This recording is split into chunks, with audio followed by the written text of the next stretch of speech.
Good morning दोस्तों। आज के इस लेक्चर में हम फिजियोलॉजी ऑफ मस्कुलर सिस्टम को डिटेल में समझेंगे।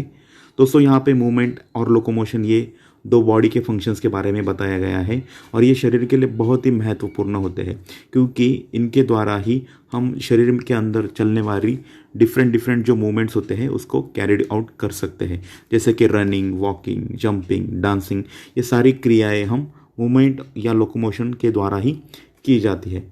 दोस्तों ये जो मसल टिश्यू होती है वो एक तरह की कनेक्टिव टिश्यू होती है और उसके बहुत सारे इंपॉर्टेंट या इसेंशियल फंक्शंस होते हैं। तो सबसे पहले हम देखेंगे ये जो मसल टिश्यू है उसके कुछ स्पेशल फीचर क्या होते हैं। दोस्तों जैसे कि हमें पता है ये जो मसल टिश्यू होते हैं उसके दो प्रमुख स्पेशल ऐसे फीचर होते हैं जिनके द्वारा ही शरीर बहुत सारी क्रियाएं कर पाता है। जैसे वो दो फीचर्स है कॉन्ट्रैक्शन एंड रिलैक्सेशन। तो contraction and relaxation are the two movements of the muscle.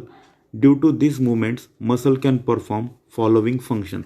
मतलब कॉन्ट्रैक्शन एंड रिलैक्सेशन शरीर के दो ऐसे महत्वपूर्ण फंक्शंस है या मूवमेंट्स है जिनके द्वारा ही हमारा शरीर बहुत सारी क्रियाएं कर पाता है। तो एक एक करके हम उसकी फीचर्स को देखेंगे। मोशन, तो मोशन मतलब मूवमेंट के अंदर ही इसका इन्वॉल्वमेंट की जाती है। मोशन मतलब एक जगह से दूसरी जगह पे जाना, जैसे कि वॉकिंग हुआ, रनिंग हुआ, या जो फिर रेस्पिरेटरी जो मूवमेंट्स होती है या फिर कार्डियक मसल की मूवमेंट होती है, ये सारी मूवमेंट्स हम मोशन के अंदर काउंट करते हैं। सेकंड वन जो है वो है मेंटेनेंस ऑफ पोस्चर। तो दोस्तों पोस्चर मेंटेन रहने के लिए हमारे जो स्केलेटल मसल होते हैं उनका पार्शियली कॉन्ट्रैक्ट होना बहुत ज़रूरी होता है। Partially contraction of skeletal muscle maintains the posture of the body. मतलब स्केलेटल मसल पार्शियली अगर कॉन्ट्रैक्ट हुए तो उस वजह से हमारी जो पोस्चर है वो मेंटेन रहती है। और पोस्चर मतलब क्या, जो कि हम खड़े रहते हैं या फिर हम एक जगह पे बैठते हैं, तो ये सारी जो प्रोसेस होती है वो कॉन्ट्रैक्शन ऑफ स्केलेटल मसल के द्वारा ही की जाती है। दोस्तों नेक्स्ट जो फंक्शन है वो है हीट प्रोडक्शन। जब हमारे स्केलेटल मसल कॉन्ट्रैक्ट होते हैं उस वक्त हमारे शरीर के अंदर हीट प्रोड्यूस होती है। नेक्स्ट फंक्शन है muscle tissue support the organ in the cavities. मतलब जो जो ऑर्गन्स हमारे बॉडी की कैविटीज़ में प्रेजेंट होते हैं उनको सपोर्ट करने का या उनको प्रोटेक्ट करने का काम मसल टिश्यू की मदद से किया जाता है। उसके बाद मसल टिश्यू जो होती है वो हमारे रेस्पिरेशन को भी मदद करते हैं। ठीक है, रेस्पिरेटरी मसल्स हमने देखे थे। दोस्तों ये जो मसल टिश्यू होती है उसकी एनाटॉमिकली 3 पार्ट्स में उसे डिवाइड किया जाता है। एक होता है स्केलेटल मसल, दूसरा टाइप है कार्डियक मसल और थर्ड टाइप है विसरल मसल। तो दोस्तों स्केलेटल मसल और कार्डियक मसल ये स्ट्राइटेड मसल टिश्यू के अंदर आते हैं और विसरल मसल टिश्यू जो होते हैं वो नॉन स्ट्राइटेड मसल टिश्यू के अंदर उनका समावेश होता है। दोस्तों नेक्स्ट अगर हम देखेंगे ये जो मसल टिश्यू होते हैं उनको फंक्शनली या फिर उनके फिजियोलॉजिकल बेसिस पे दो टाइप्स में उन्हें डिवाइड किया जाता है। वो होते हैं वॉलंटरी मसल और दूसरा होता है इनवॉलंटरी मसल। ये जो वॉलंटरी मसल्स होते हैं वो स्केलेटल मसल्स होते हैं और इनवॉलंटरी मसल के अंदर स्मूथ मसल्स और कार्डियक मसल की इन्वॉल्वमेंट होती है। दोस्तों यहाँ तक हमने टाइप्स देखे, कुछ स्पेशल फीचर्स देखे। अब एक्चुअली में हम जो मसल टिश्यू होते हैं उसके क्या प्रॉपर्टीज़ होती है उनको देखेंगे। तो सबसे पहली प्रॉपर्टी होती है मसल टिश्यू की एक्साइटेबिलिटी। मतलब मसल टिश्यू जो होते हैं वो बाहरी स्टिमुलस अगर उसे मिला तो उस वजह से वो एक्साइट हो जाते हैं और एक्साइट होने के बाद वो इम्पल्स जनरेट करते हैं। ठीक है, इम्पल्स जनरेट करते हैं मतलब कुछ बाहर से स्टिमुलस आया, उस वजह से वो एक्साइट हो जाते हैं और उसके बाद वो it generate impulse to initiate movement. तो मूवमेंट शुरू करने के लिए वो इम्पल्स जनरेट कर देते हैं। सेकंड उसके प्रॉपर्टी है कॉन्ट्रैक्शन। जब मसल टिश्यू को कुछ स्टिमुलस मिलता है उसके बाद जो स्केलेटल मसल्स होते हैं वो कॉन्ट्रैक्ट होना शुरू हो जाते हैं और जैसे वो कॉन्ट्रैक्ट होते हैं उनका शॉर्टनिंग ऑफ स्केलेटल मसल होना शुरू हो जाता है और उस वजह से लोकोमोशन, ये जो क्रिया है लोकोमोशन शुरू हो जाता है। मतलब contraction of skeletal muscle which result in locomotion is called as contraction of skeletal muscle. तो कॉन्ट्रैक्शन का महत्व क्या है, जब स्टिमुलस मिलेगा उस वक्त हमारे जो स्केलेटल मसल होते हैं वो कॉन्ट्रैक्ट हो जाते हैं और कॉन्ट्रैक्ट होने की वजह से जब वो शॉर्ट होते हैं which can result in the locomotion next जो फीचर है वो है extensibility. Stretching capacity of skeletal muscle is called as extensibility, मतलब जो स्केलेटल मसल होते हैं वो स्ट्रेच हो सकते हैं। नेक्स्ट फीचर है इलास्टिसिटी। इलास्टिसिटी मतलब जब स्केलेटल मसल स्ट्रेच होते हैं और उसके बाद वो फिर से अपने ओरिजिनल शेप में आ जाते हैं, उसे हम इलास्टिसिटी कहते हैं। Once the skeletal muscle is being stretch it can return to its original shape which is called as elasticity, मतलब ये स्केलेटल मसल फिर से अपने ओरिजिनल शेप में आ जाते हैं, उसे हम इलास्टिसिटी ऑफ स्केलेटल मसल या मसल टिश्यू कहते हैं। तो दोस्तों प्रॉपर्टीज़ ऑफ मसल टिश्यू देखने के बाद अब हम एक एक करके जो टाइप्स है मसल टिश्यू को उनको डिटेल में समझेंगे। सबसे पहले दोस्तों हम देखेंगे स्केलेटल मसल टिश्यू के बारे में। तो ये जो स्केलेटल मसल टिश्यू होते हैं उनको हमने देखा था कि वो वॉलंटरी होते हैं और स्ट्राइटेड मसल टिश्यू भी उन्हें कहा जाता है। इनका लोकेशन क्या होता है स्केलेटल मसल्स का? इनका लोकेशन होता है they are attach to the bones, वो बोन्स से अटैच होते हैं। कुछ उनके भी स्पेशल फीचर्स होते हैं, उनके बारे में अब हम डिटेल में समझेंगे कि ये जो स्केलेटल मसल टिश्यू होती हैं उनके अंदर क्या क्या ऐसे फीचर्स होते हैं जिनके द्वारा हम उनके कुछ फंक्शंस जान सकते हैं। तो एक एक करके हम उसके special features of skeletal muscles को देखेंगे। ये जो सेल होते हैं स्केलेटल मसल्स के वो इलोंगेटेड होते हैं और सिलेंड्रिकल, मतलब इलोंगेटेड और सिलेंड्रिकल उनका शेप होता है। स्केलेटल मसल की जो सेल होती है उसके अंदर बहुत सारे न्यूक्लियस होते हैं, इस वजह से उसे मल्टी न्यूक्लिएटेड कहा जाता है। और जो स्केलेटल मसल की सेल्स होती है उस सेल्स को हम मसल फाइबर भी कहते हैं। Skeletal muscle fibres lie parallel to each other. ये जो स्केलेटल मसल फाइबर्स जो रहते हैं वो पैरेलल पोजीशन में रहते हैं, ठीक है। नेक्स्ट उसका जो बेसिक फंक्शन है, कुछ भी एक्सटर्नल स्टिमुलस अगर स्केलेटल मसल को मिलता है तो उस वजह से वो कॉन्ट्रैक्ट होता है और कॉन्ट्रैक्ट होने के लिए उसे ज़रूरत होती है कैल्शियम की। तो for contraction it receives calcium only from sarcoplasmic reticulum. तो वहाँ पे सार्कोप्लाज्मिक रेटिकुलम प्रेजेंट होता है और उसके द्वारा ही स्केलेटल मसल को ये कैल्शियम मिलता है। Contraction of skeletal muscle is very fast. Skeletal muscle का कॉन्ट्रैक्शन बहुत फास्ट होता है। दोस्तों नेक्स्ट इंपॉर्टेंट फीचर है स्केलेटल मसल टिश्यू की कि रिफ्रैक्टरी पीरियड जो रहता है स्केलेटल मसल टिश्यू का वो बहुत कम होता है।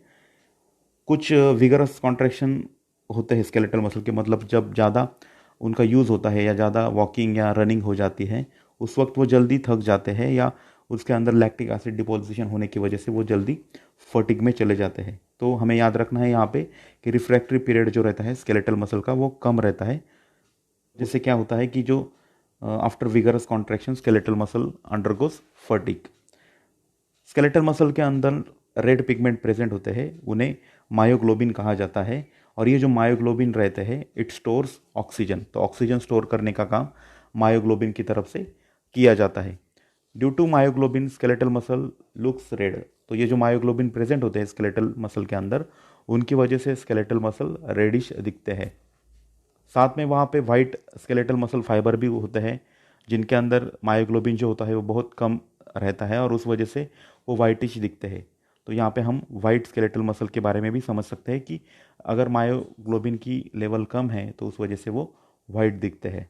और जो स्केलेटल मसल्स रहते हैं उनको बहुत सारी नर्व्स और ब्लड का सप्लाई होता है, ब्लड वेसल से उनको सप्लाई किया जाता है।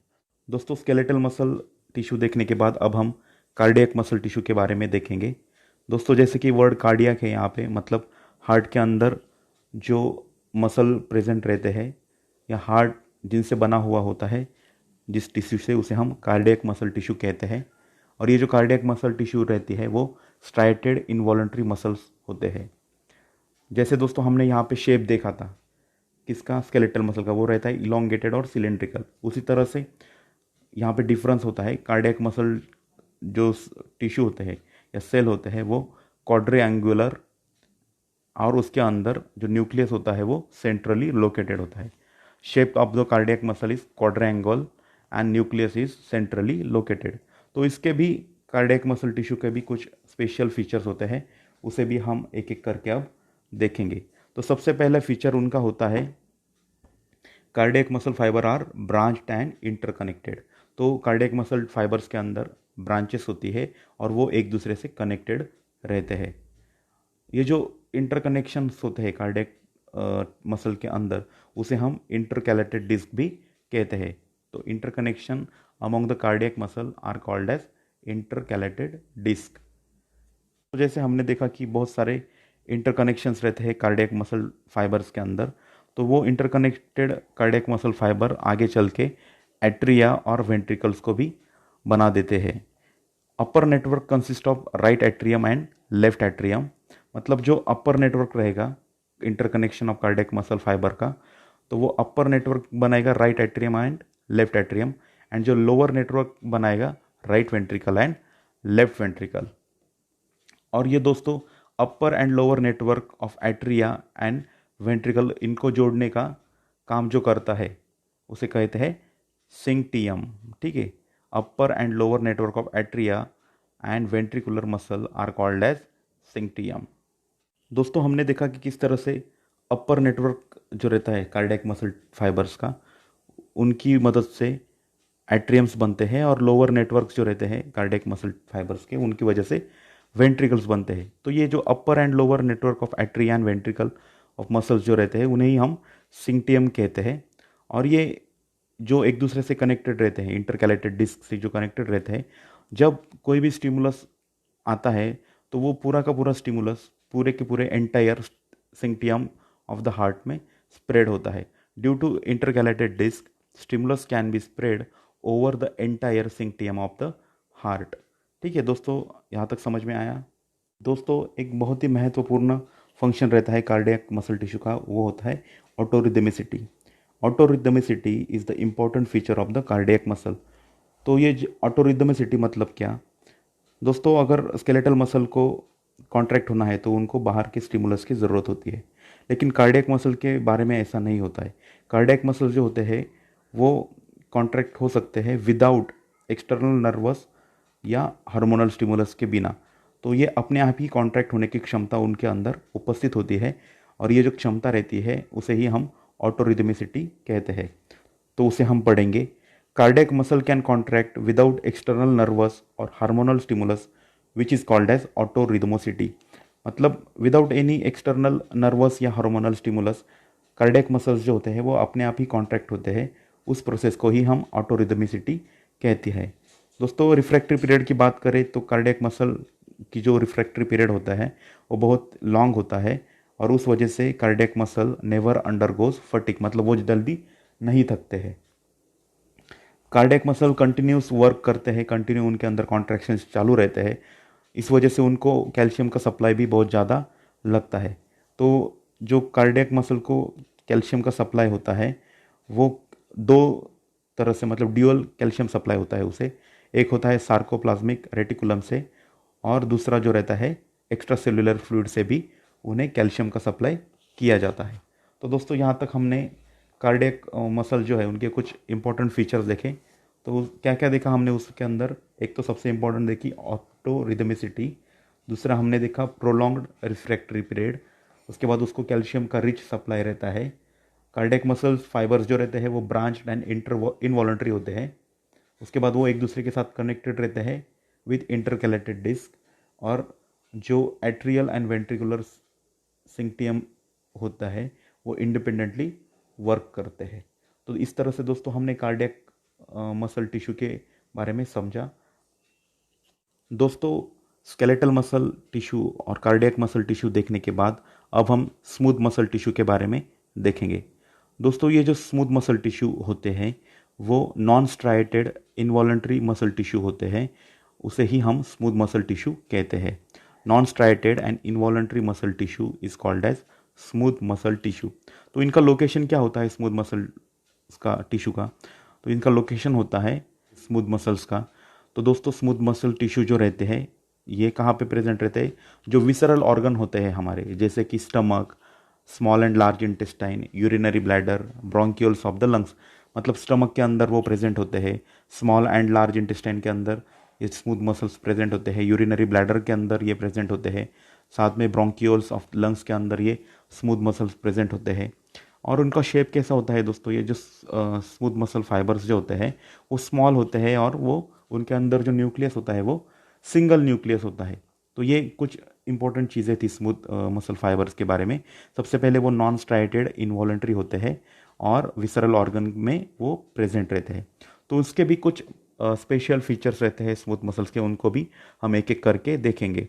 सबसे इम्पोर्टेंट उसका जो फीचर है वो ये है कि जो स्मूथ मसल फाइबर्स रहते हैं वो उनका जो रिलैक्सेशन या कॉन्ट्रैक्शन होता है उसका जो ड्यूरेशन होता है वो बहुत ज़्यादा होता है। Duration of contraction and relaxation is longer, ये बहुत लॉन्गर होता है। और ये ऑटोरिदमिसिटी इनके अंदर प्रेजेंट नहीं होती है। इस वजह से इनको कुछ एक्सटर्नल नर्वस या हार्मोनल स्टिमुलस की ज़रूरत होती है फॉर कॉन्ट्रैक्शन। तो कॉन्ट्रैक्शन इनको अगर करना है तो इनके लिए भी कुछ बाहर से स्टिमुलस की ज़रूरत होती है। और इनको जो कैल्शियम का सप्लाई होता है वो इनका भी ड्यूअली होता है। सार्कोप्लाज्मिक रेटिकुलम से इनको कैल्शियम मिलता है, साथ में ये कैल्शियम एक्स्ट्रा सेलुलर फ्लूइड से भी लेते हैं for the function of contraction. इनके अंदर जो कैल्शियम की डिलीवरी होती है वो बहुत स्लो होती है, और कैल्शियम की डिलीवरी स्लो होने की वजह से ये जो स्मूथ मसल फाइबर होते हैं उनका एक्टिवेशन भी बहुत स्लो होता है। Activation of smooth muscle fibre is very slow due to slow calcium delivery. मतलब कैल्शियम जो होता है इनको बहुत धीरे धीरे मिलता है, स्लोली मिलता है, इस वजह से उनका एक्टिवेशन भी बहुत स्लो होता है। और slow activation result in prolong contraction, जैसे हमने पहले ही देखा इसका फीचर कि इसके अंदर इसका जो ड्यूरेशन होता है कॉन्ट्रैक्शन का ये प्रोलॉन्ग होता है। तो ये इसका महत्वपूर्ण रीज़न क्या है इसके पीछे, कि जो कैल्शियम का सप्लाई उसको हो रहा है वो भी बहुत स्लोली होता है। इस वजह से स्लो एक्टिवेशन होने की वजह से it result in to prolonged contraction. और दोस्तों ये जो प्रोलॉन्ग कॉन्ट्रैक्शन होता है वो एक तरह से हमारे शरीर के लिए फ़ायदेमंद ही होता है, क्योंकि प्रोलॉन्ग कॉन्ट्रैक्शन होने की वजह से क्या होता है वहाँ पे एक तरह का एक स्टेडी प्रेशर मेंटेन होता है। जो कंटेंट प्रेजेंट होते हैं विसरल ऑर्गन के अंदर उनको उनके ऊपर एक स्टेडी प्रेशर उत्पन्न होता है। यहाँ पे उन्होंने एग्जांपल दिया है कि जब contraction of smooth muscle of small intestine होता है उस वक्त वहाँ पे पेरिस्टाल्टिक मूवमेंट उत्पन्न हो जाती है।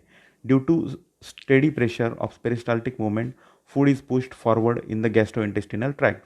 तो दोस्तों प्रोलॉन्ग कॉन्ट्रैक्शन की मदद से एक कांस्टेंट प्रेशर उत्पन्न होता है जो कंटेंट रहता है उस ऑर्गन के अंदर, और उस वजह से वहाँ पे पेरिस्टाल्टिक मूवमेंट उत्पन्न हो जाती है।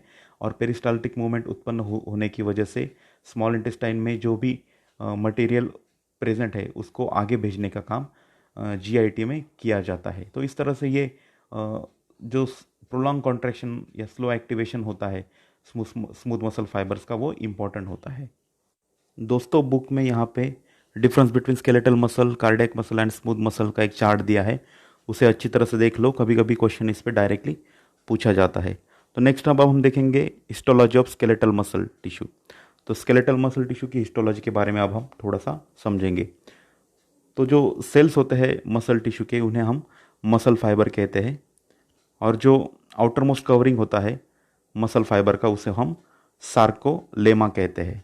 ठीक है, तो जो सेल्स को मसल फाइबर कहेंगे और जो आउटर मोस्ट कवरिंग रहेगा उसको सार्कोलेमा कहते हैं। और उसके अंदर जो साइटोप्लाज्म प्रेजेंट होता है, cytoplasm in the muscle cell is called as sarcoplasm. Content क्या क्या रहते हैं सार्कोप्लाज्म के अंदर, क्या प्रेजेंट रहेगा, न्यूक्लियाई रहेगा, मेन न्यूक्लियाई यहाँ पे याद रखना है, मल्टी न्यूक्लिएटेड होते हैं वो। उसके बाद सार्कोप्लाज्मिक रेटिकुलम, सार्कोप्लाज्मिक रेटिकुलम भी वहाँ पे प्रेजेंट रहते हैं, और दूसरे वहाँ पे रहते हैं ट्रांसवर्स ट्यूब्यूल।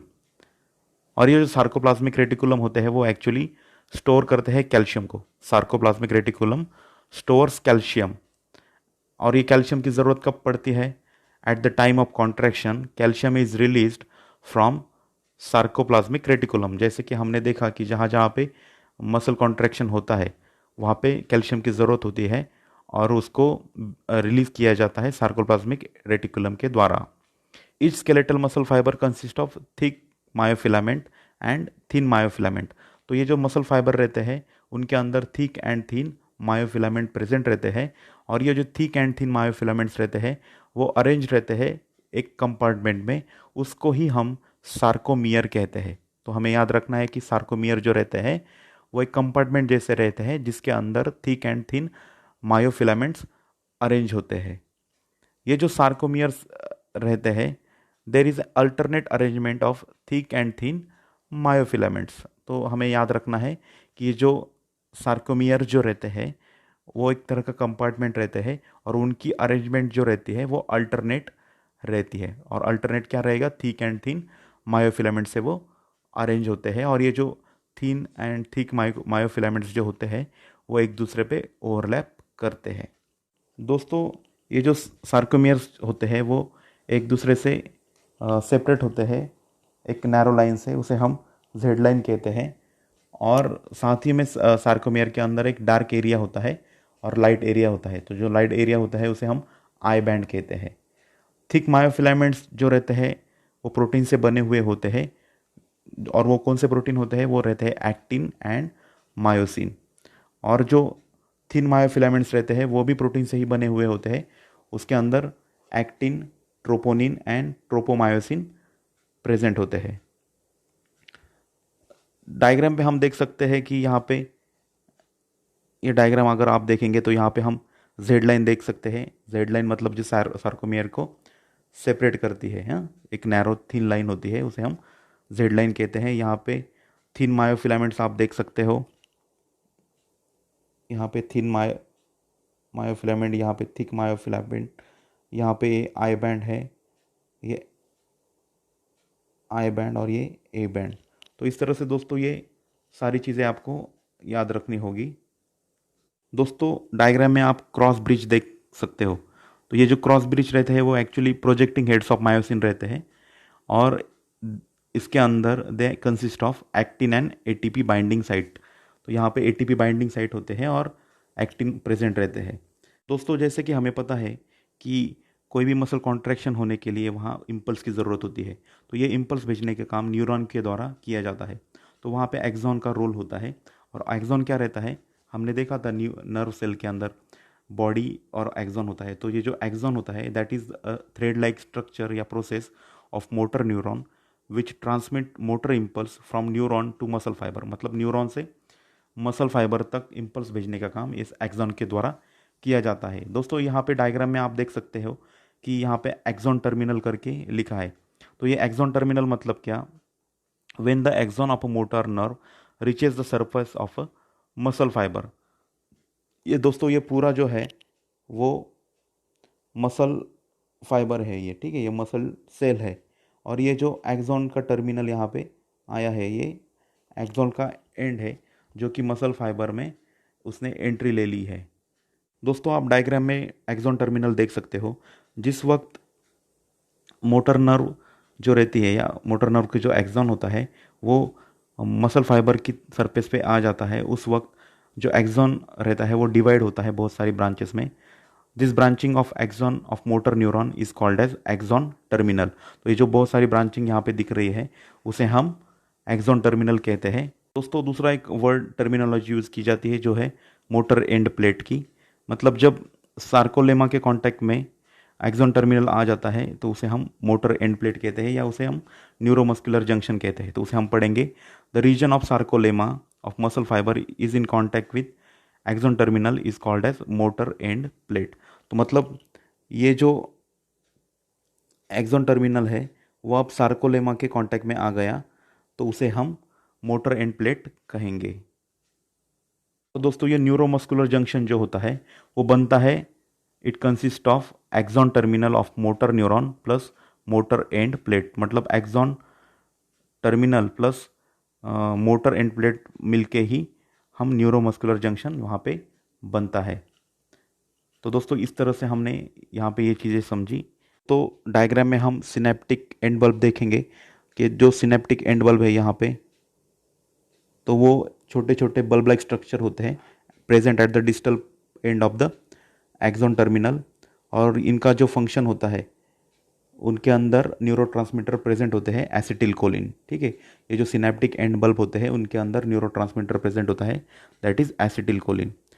नेक्स्ट हम देख सकते हैं यहाँ पे सिनेप्टिक क्लेफ्ट। तो ये सिनेप्टिक क्लेफ्ट क्या होती है, तो ये एक्सॉन टर्मिनल एंड सार्कोलेमा के बीच की जो स्पेस होती है उसे हम सिनेप्टिक क्लेफ्ट कहेंगे। मतलब ये जो स्पेस है दोनों के अंदर की उसे हम सिनेप्टिक क्लेफ्ट कहेंगे। और सेकंड जो वर्ड यहाँ पे आया है सिनेप्टिक गटर, सिनेप्टिक गटर मतलब the portion of sarcolemma which surround the axon terminal is called as synaptic gutter. मतलब ये जो पूरा पोर्शन है जो कि सार्कोलेमा सराउंड करता है एक्सॉन टर्मिनल को, उसे हम सिनेप्टिक गटर कहते हैं। ये जो पूरा देखेंगे आप, ये पूरा सिनेप्टिक गटर का पोर्शन आएगा। तो दोस्तों अब हम फिजियोलॉजी ऑफ मसल कॉन्ट्रैक्शन को डिटेल में समझेंगे। दोस्तों हमें पता है कि मोटर न्यूरॉन जब कोई स्टिमुलस देता है मसल फाइबर को तो उस वक्त वो कॉन्ट्रैक्ट होता है। तो ये पूरी प्रोसेस किस तरह से होती है उसे हम डिटेल में समझेंगे। जब कोई मोटर न्यूरॉन स्टिमुलस को कैरी फॉरवर्ड करता है मसल फाइबर की तरफ, तो उस वक्त वहाँ पे एक तरह का नर्व एक्शन पोटेंशियल डेवलप हो जाता है। और जो सिनेप्टिक एंड बल्ब मतलब जो छोटे छोटे बल्ब लाइक स्ट्रक्चर्स होते हैं distal end of the axon terminal, तो वो एसिटिल कोलिन को रिलीज कर देते हैं। जब ये एसिटिल कोलिन सिनेप्टिक क्लेफ्ट से होकर न्यूरोमस्कुलर जंक्शन में आ जाता है, तब वहाँ पे due to acetylcholine muscle action potential develops. तो उस वहाँ पे मसल के अंदर एक एक्शन पोटेंशियल डेवलप होती है और वो जो इलेक्ट्रिक करंट है वो पूरे सार्कोलेमा पे स्प्रेड हो जाता है। Sarcoplasm reticulum releases calcium ion into sarcolemma. उस वक्त जैसे ही ये एक्शन पोटेंशियल स्टार्ट हो जाती है, उस वक्त तो सार्कोप्लाज्म रेटिकुलम जो रहता है वो कैल्शियम आयन्स को रिलीज कर देता है। कहाँ पे? सार्कोलेमा में। और ये कैल्शियम आयन जो रहते हैं वो बाइंड होते हैं किसके साथ? Calcium ions binds with troponin and tropomyosin.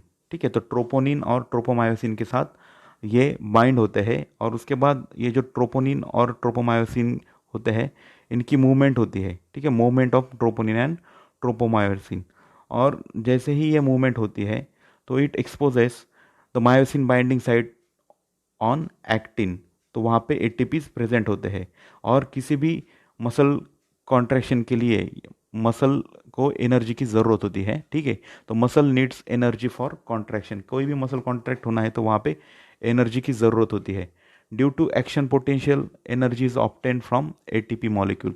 तो वहाँ पे जो कंटिन्यू एक्शन पोटेंशियल चलती है तो उसके लिए उनको एनर्जी की ज़रूरत होती है और ये एनर्जी उन्हें एटीपी के द्वारा मिल जाती है। वहाँ दोस्तों हमें पता है कि कोई भी अगर मसल कॉन्ट्रैक्ट होना है तो वहाँ पे एटीपी की ज़रूरत होती है। और ये जो पूरी प्रोसेस होती है मतलब कॉन्ट्रैक्शन जो होता है वो एटीपी की मदद के द्वारा ही हो जाता है। और उसके बाद क्या होता है, ये थीन और थिक जो मायोफिलामेंट्स होते हैं वो स्लाइड होना शुरू हो जाते हैं एक दूसरे के ऊपर। Due to sliding of filaments, the sarcomeres shorten and muscle fiber contract and contraction of muscle fiber takes place। तो इस तरह से दोस्तों थिन एंड थिक मायोफिलामेंट्स एक दूसरे के ऊपर स्लाइड्स होना शुरू हो जाते हैं और इनका जो स्लाइडिंग ऑफ फिलामेंट्स होता है तो उस वजह से जो सार्कोमियर्स जो होते हैं वो शॉर्ट हो जाते हैं और मसल फाइबर कॉन्ट्रैक्ट होना शुरू हो जाता है। तो इस तरह से दोस्तों contraction of muscle fibre happen होता है। तो डायग्राम में भी आप देख सकते हो, यहाँ पे जो डायग्राम दी है कि पहले जो रिलैक्स सार्कोमियर्स रहते हैं यहाँ पे देख सकते हो एक दूसरे से दूर दूर रहते हैं, लेकिन जैसे ही वहाँ पे मसल कॉन्ट्रैक्शन या फिर स्टिमुलस मिलता है वहाँ पे एसिटिल कोलिन रिलीज हो जाता है।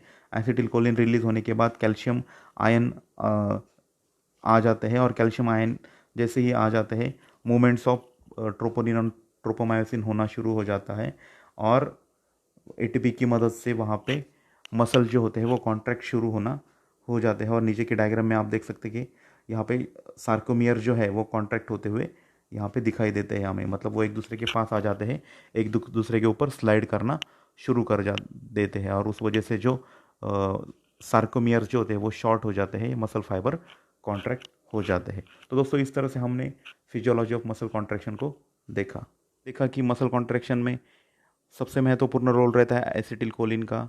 दूसरा हमने एटीपी का रोल देखा, कैल्शियम का रोल देखा। तो जैसे ही मसल कॉन्ट्रैक्शन ख़त्म हो जाता है उस वक्त क्या हैपन होता है उसको हम समझेंगे। After muscle contraction acetylcholine becomes inactive. जैसे ही मसल कॉन्ट्रैक्शन ख़त्म हो जाता है उस वक्त एसिटिल कोलिन इनएक्टिव हो जाता है। Calcium ion go back to sarcoplasmic reticulum. Calcium ion फिर से अपने सार्कोप्लाज्मिक रेटिकुलम में चले जाते हैं। Thin and thick myofilaments move to resting position, मतलब पहले जिस पोजीशन में रहते हैं रिलैक्स सार्कोमियर उस पोजीशन में थिक एंड थिन मायोफिलामेंट्स आ जाते हैं और sarcomeres return to their resting length and muscle fibre relaxes. तो इस तरह से जो सार्कोमियर्स है वो फिर से अपने अपने रेस्टिंग फेज में आ जाते हैं, रेस्टिंग लेंथ में आ जाते हैं, और इस तरह से जो मसल फाइबर होता है वो रिलैक्स हो जाता है। तो दोस्तों इस तरह से हमने कॉन्ट्रैक्शन और रिलैक्सेशन ऑफ मसल किस तरह से होता है ये समझा। दोस्तों हमें यहाँ पे एक चीज़ याद रखनी है कि मसल कॉन्ट्रैक्शन में 3 चीज़ें बहुत महत्वपूर्ण है।